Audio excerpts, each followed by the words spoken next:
I think it's just today more than ever, like having the ability to like build stuff and be scrappy and creative is a superpower. And I think it's like really worth leaning into. And really, almost all the opportunities in my life have come from that. I've always anything like any good opportunity that I've had has kind of come from like being proactive and building stuff, and not just kind of like going down the traditional route of like applying for something or asking for something. Like I always approach things in kind of like a build first mentality.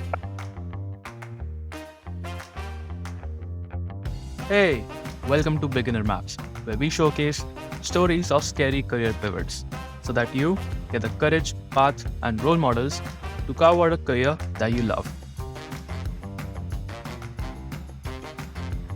Today, I am thrilled to have Ben Lang, the head of community of Notion, with us. One of the reasons why we started Beginner Maps was because we believe that young people in their 20s are often herded into climbing the career ladder of the first job that they eventually end up hating their entire lives. We believe that when you're in this position, you should, explore things and move around a little bit. And Ben is an excellent role model for all such 20-year-olds. He has had a storied career in his 20s, from raising $1 million for his startup at the age of 20 to building side projects, and then joining one of the world's hottest startups as employee number 15. He is an inspiration for all of us and who are trying to build their journeys. Now, that's why I'm excited to have you here on this podcast, Ben. Yeah, no, happy to be here. Thanks for inviting me over. Awesome. Can you start by telling us about International Hummus Day? I think that's a great story. Yeah, so I had kind of a period in my life where I was just very into building random cool side projects. This was one of them. It was a holiday dedicated to hummus, and I think I'd seen Nutella Day, and I was like, "Oh, this is so cool! People love this. Let's do the same thing for hummus."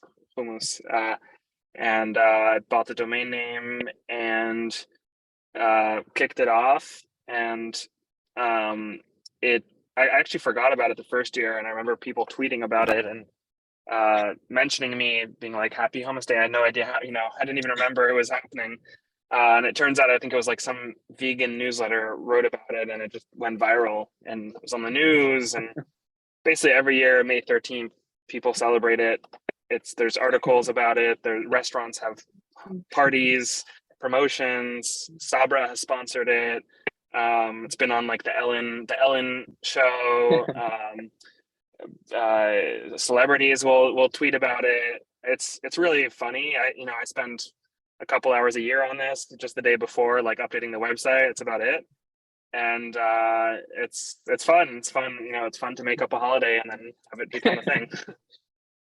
It is so funny. I mean, as you were saying this, like I couldn't stop laughing. And it's just crazy how this website that you built has caught on, and it's like a day that is probably going to be on Google Calendar now.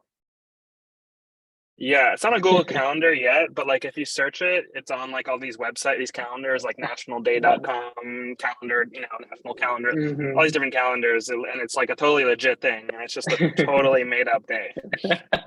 It's crazy. I mean, I came across it because when I was checking out your website, you had this listed under your side projects, and it was very interesting to me. Why do you feel that what do you feel this project shows about side projects, or the power of doing side projects? I mean, my philosophy has always been like, being a builder is kind of gives you like these superpowers, and you don't have to be an engineer. You don't have to go and study to build stuff, right? Like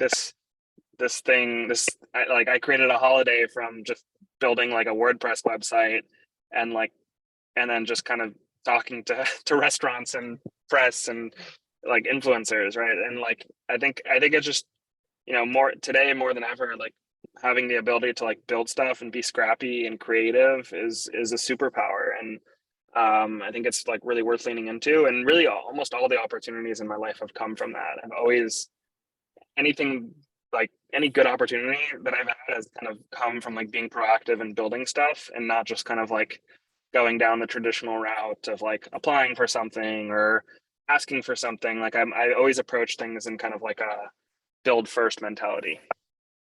This is super interesting.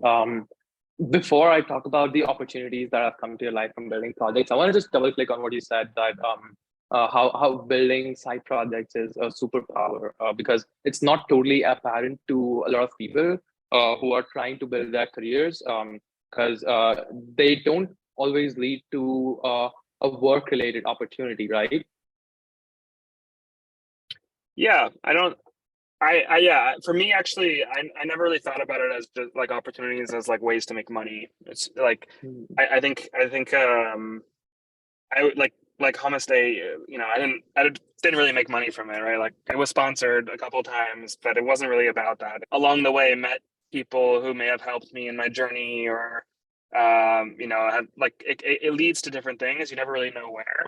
I think if you think about it only as a what can I do? What can I build to make me money? Like, obviously money is an important resource and thing you need, but like if you have the kind of the privilege to maybe able to like spend a little bit of time, even if it's just like your weekend, maybe you're working during the week, but you have like some time during the weekend to work on something that can kind of further yourself and create these opportunities. Like that's something I really recommend for folks, throughout their journey.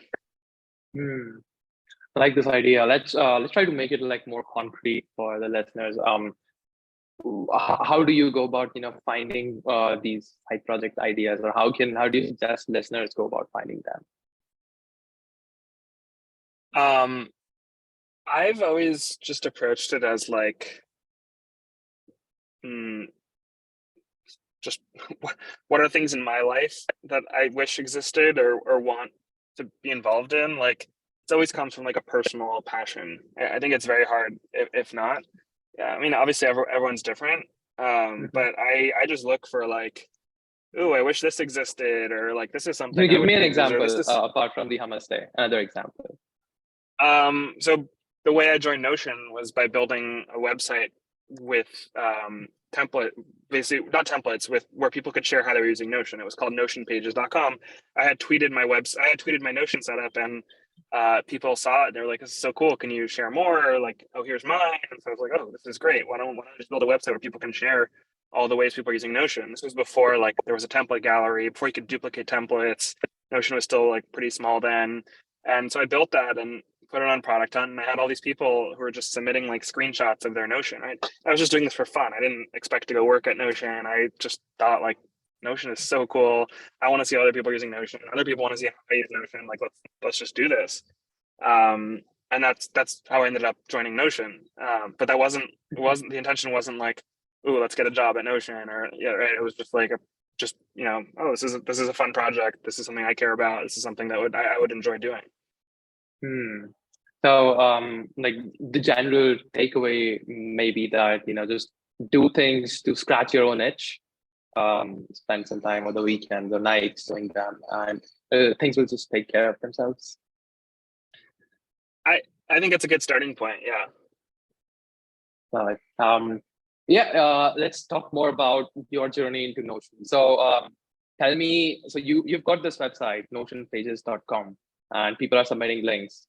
How did it get you your current job at Notion? Yeah, I basically kept on building it out, and I ended up reaching out to the team, and I think they knew they knew what I was up to, because I was not just doing that. I had also started a Facebook group about Notion and was Hmm. teaching people to use Notion, and I was buying all these Notion domains and like launching I got really into it, and so I met the team, and Camille, who joined as like the first marketer, had just joined Notion, and she was like, "Oh, let's work together. Let's do something together." And so I that was after I flew to San Francisco, and I came to the office, and I met them in person, um and I at that point had been working kind of as a consultant for a couple startups, and Hmm. so basically I just kind of started working with Notion like I think 2 days a week with Camille, and it was just a blast. I What were you doing obviously in those 2 days a week? I think I was working on like a template gallery for Hmm. Notion. and then also starting our ambassador program. And it was just so fun because these were things I wanted to be doing. Like, even if I wasn't working at Notion, I would be doing these things. I really like this story. It reminded me of this tweet that I saw. I don't know when, but this tweet said something like one way to get your dream job is to like do the job before you get hired to do the job.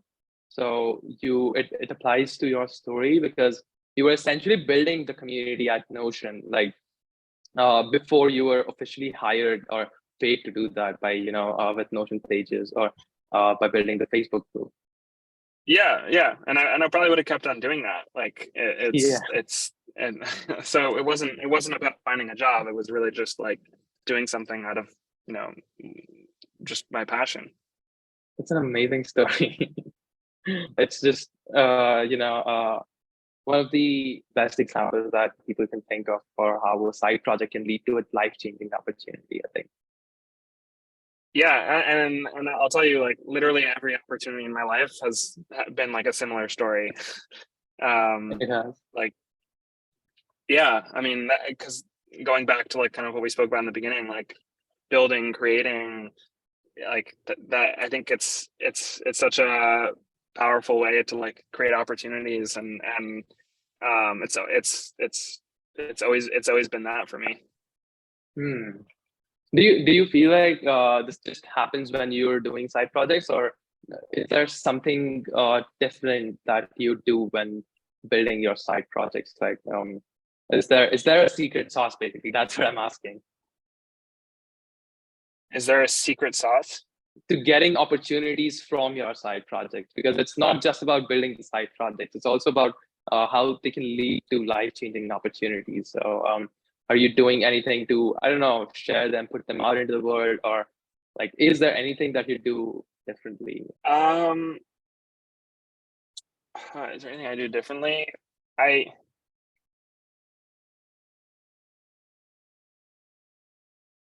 I don't think so, because I think anyone can do this. Like I don't think I'm doing things differently than other people. Like I think anyone can do these things. And the other thing is I've done things that haven't worked, right? And you have to be able to like take risks and know that like, oh, this is not always going to work out. And you might do things that just flop, and that's a part of the process. And you have to be patient Mm. and persistent. And I definitely am persistent and um willing to like risk doing things that won't work. Hmm. I like this. Can you think of like just one more example from your career where a side project led to an opportunity? Um,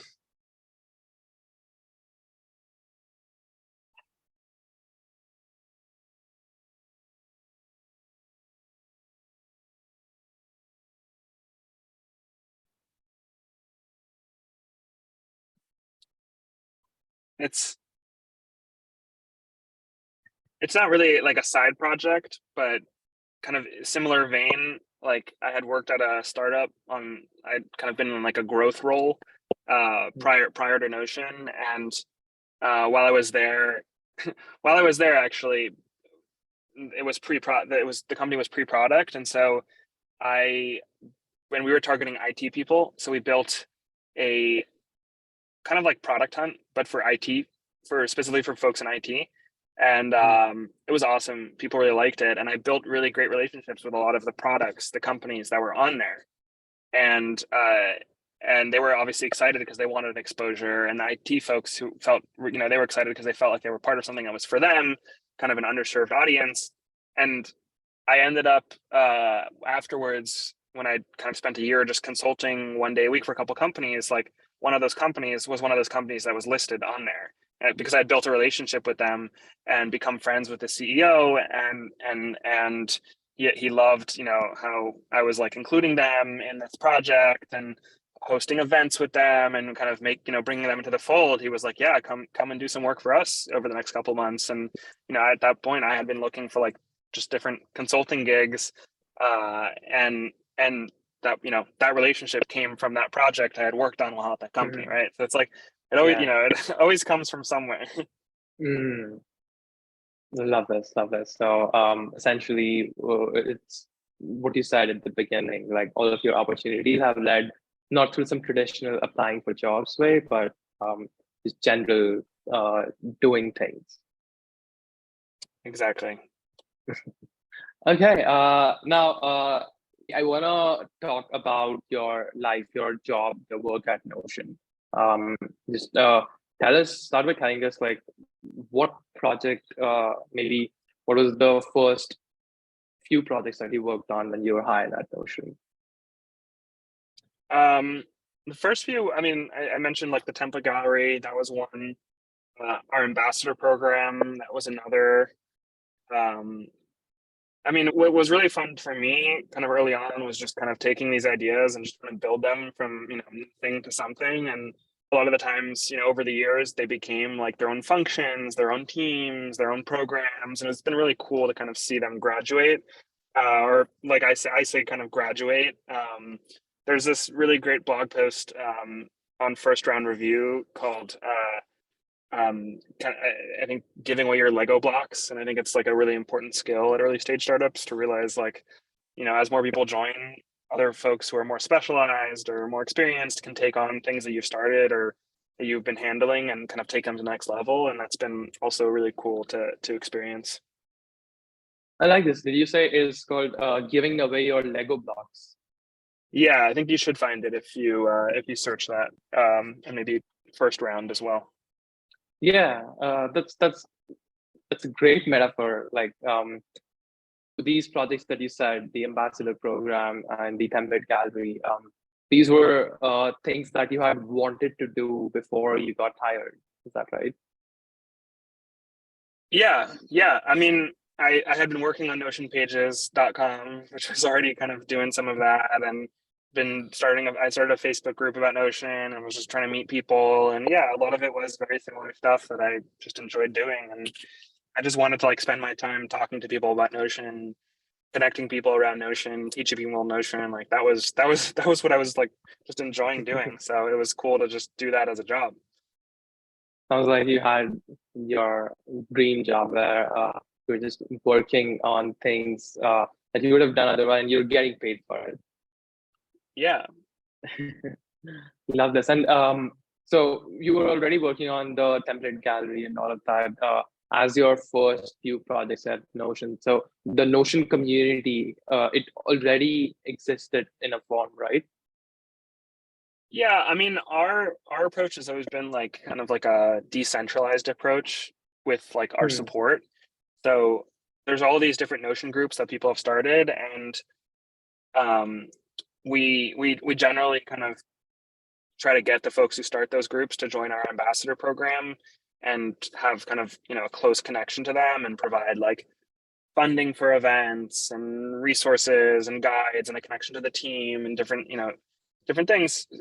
And we're very lucky to be in a position where those folks are then out there like hosting Notion events and moderating online Notion groups. And so it's very much like a bottoms up, like decentralized approach, which is really unique and I think really kind of special in that just people really love and care about Notion, and we just wanted people to kind of take that energy and passion and kind of build with that, and we're just kind of behind the scenes like supporting that and trying to enable people to do more and more of that in different ways. Hmm. It's interesting, this decentralized approach.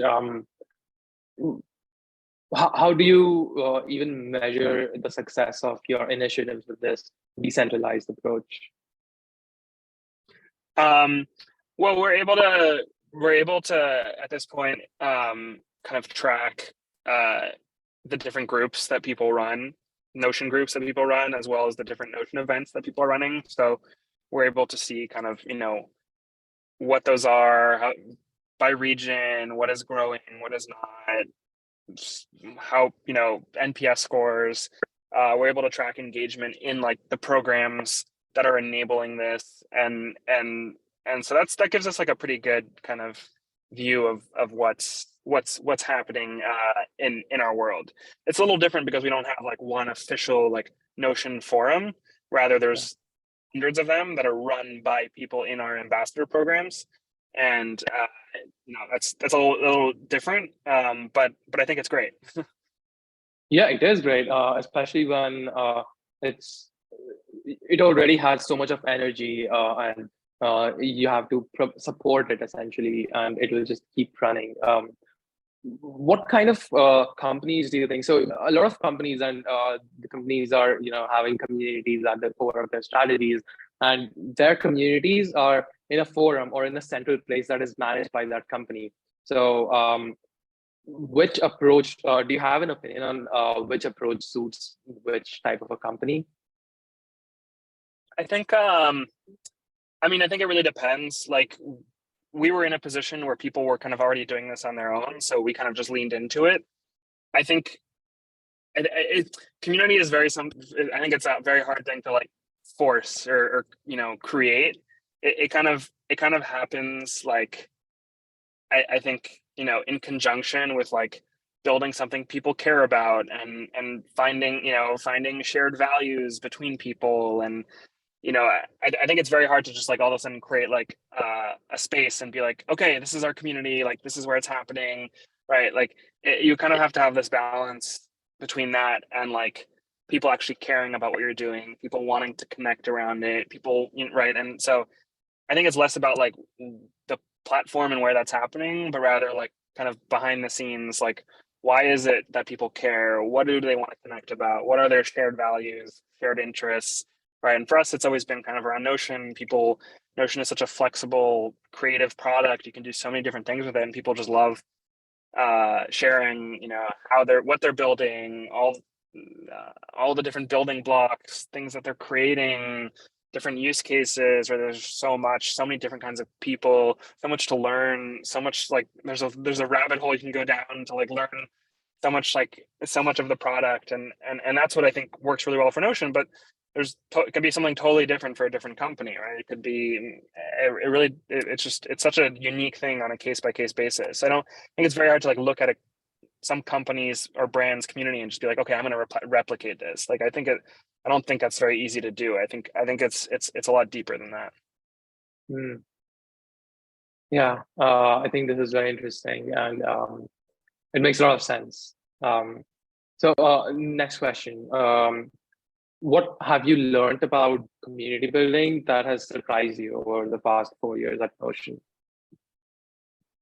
I think just like maybe how operationally intensive it can be, especially just because I think Notion's scale is it's so big at this point, and there's just so much to like stay on top of.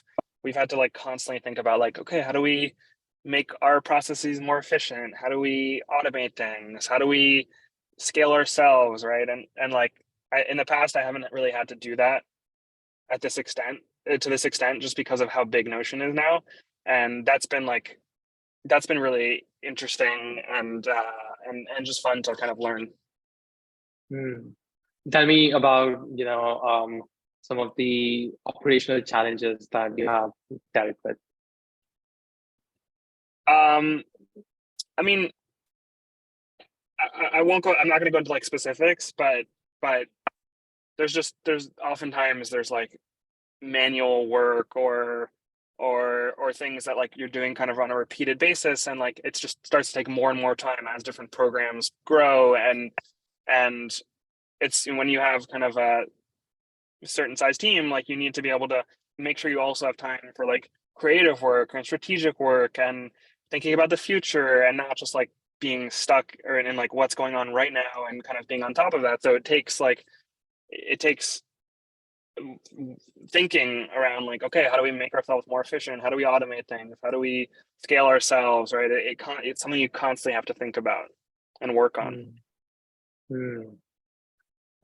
Talking about adding more people to the team, tell me about the time when you made the decision to go from being a one-person community team to hiring other people to join you.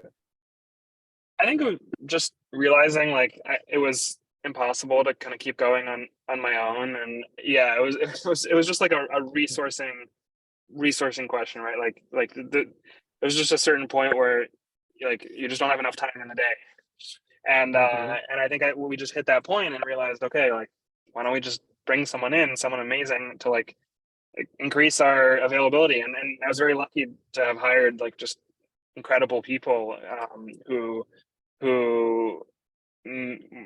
enabled us to kind of scale and kind of uh, maintain kind of what's so special about Notion together with them. Right. So you said that it was when you felt that like you didn't have the bandwidth to do everything that you wanted to do. So was it did that mean that it was like it did not require you to do a lot of convincing for the leadership to add for another person or more people to the community? I think Notion is always very thoughtful around hiring. Like we never really hired people just because we want to hire someone or just because, for the sake of hiring. Like there just needs to be like a clear kind of reason and case for it. And I think like just given like the founders of Notion believed so much in community and like this powerful moat we have thanks to our community, like it made sense to like invest more in that. And the best way to invest in that was by bringing on more resources, bringing on other people who could help support that and foster that. And so that was like the case that made sense internally. Right. So your career has grown tremendously with the growth of Notion. So from running as a 15th employee to today, how many employees does Notion have? 500. 500. Oh my God. Any resources that has helped you in your success? Any books that has been a game changer for you? I enjoy reading. I feel like I enjoy at least at this point in my life, enjoy reading more kind of non-work related stuff. Like I enjoy reading like history and biographies. Like that's kind of my main thing. Hmm. I mean, I'm trying to think of any specific. Yeah, I listen to a lot of podcasts as well. Which one is your favorite? I listen to like All In podcast, How I Built This, The Knowledge Project, Tim Yeah. Ferriss. There's a couple that I enjoy, but yeah, I don't know. I try to spend time kind of like reading outside of like the work world and more like what is going on outside of that. Hmm. Nice. Is there anything else that you do apart from work? Could be like anything that helps you, maybe in your work life, anything that has an asymmetric impact, maybe. I mean, I think like really prioritizing like your physical health, your mental health, like I think those things are really important. I keep Shabbat, which is like a Jewish tradition. So I have 24 hours a week where I don't touch my phone, no internet, no electricity, like, and I don't know how people live without that. Like I reset, I'm able to like overcome, addiction to like internet and notifications. And so I think like just really kind of thinking holistically about like your physical health, your mental health, like that's the only way to like make sure that this is like a marathon and not like a sprint. Hmm. Like this. I find this really powerful. This concept of just disconnecting from all of these things for one day and being in the present moment. Yeah, for sure. Yeah.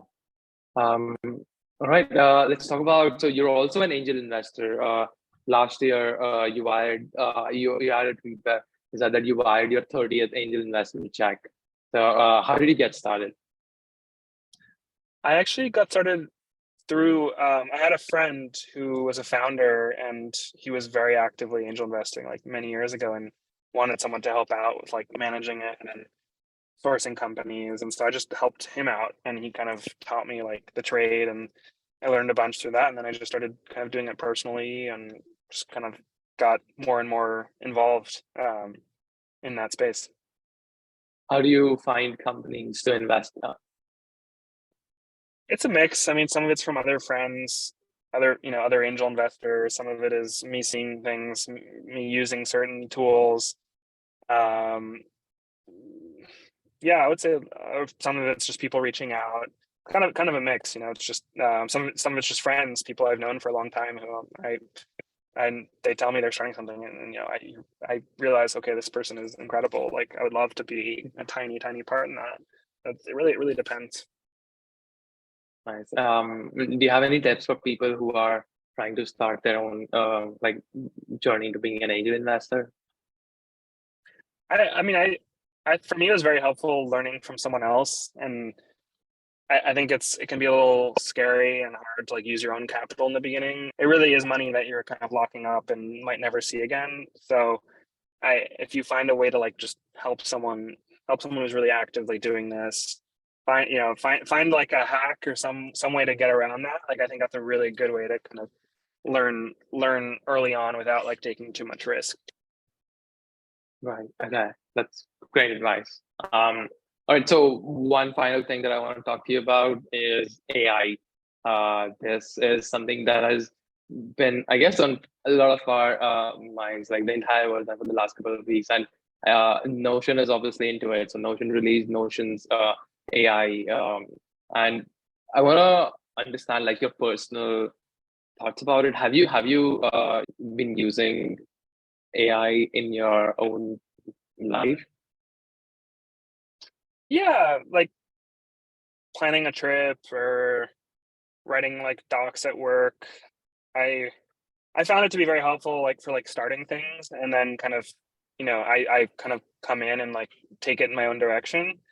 I haven't really gotten to a point where it could like do all of, the whole process for me from 0 to 1, but I think it could be really helpful as like a starting point for different components of your life. Mm. Do you have any thoughts on how it will change like the future of working in the maybe the next 2 years, 1 year, 2 year, maybe when it comes to starting your side project, or like what impact will it have? Um, that's a good question. I mean, it seems to be enabling like a whole, new industry, like whole range of companies, people starting companies with this as like the base of, of what they're building. So it seems like there'll be a lot of really cool opportunities. Yeah, I'm definitely curious to see like what people do. Mhm. All right, this is all the questions that I have for you, Tan. Thank you so much for joining us. It has been a fantastic conversation. Yeah, thanks for having me.